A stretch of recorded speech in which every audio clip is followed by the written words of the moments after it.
Now let us formulate the characteristics of the games that we are going to consider here for our study, so that it will be easier for us to address them. First, I have told here that there will be multiple agent. Let us define on that lines first. Here within this course we will only be discussing two agents, not multiple agent, but not more than two agent. Of course, two is also multiple, so only two agents. We will consider games in which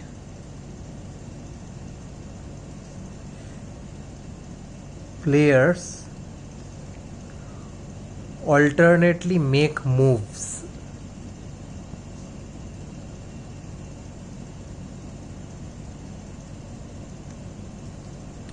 and try to maximize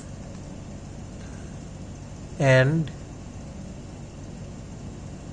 minimize a scoring function.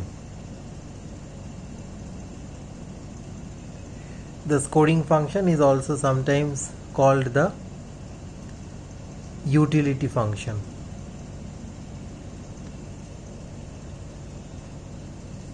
So,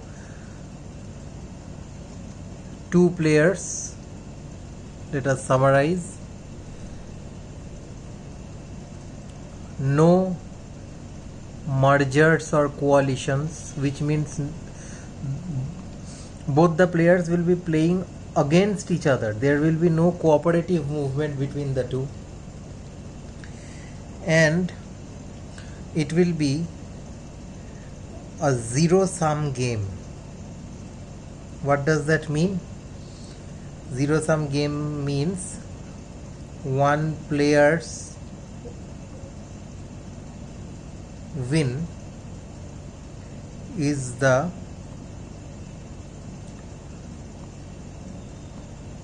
other player's loss, and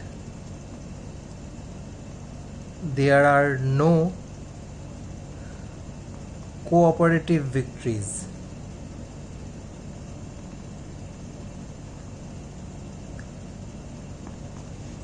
Cooperative victories means there are no win-win situation. There will be no situation in which both person is winning or both persons are losing. So there is no cooperative victory. And see about the game. It's a complete information game in which both the complete information means at each point of time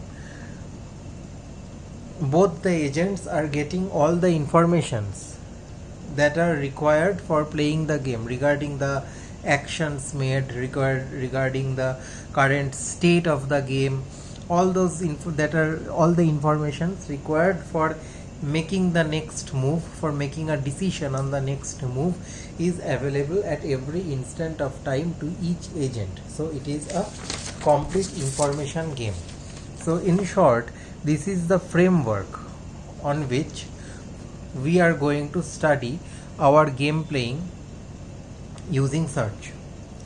So our game playing, similar as we have studied in our earlier problem solving using search, we were given a graph or a map or a route, and we were kind of imposing a tree-like structure to expand the state space.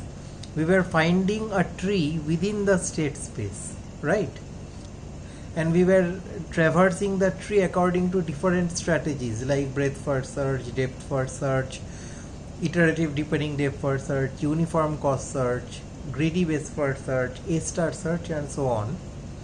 Similar to that, here also for playing games, we will formulate any game according to a similar data structure called the game tree. Now, what is a game tree? What are the notions or the words, denotations within the game tree that we will study in the next video lecture.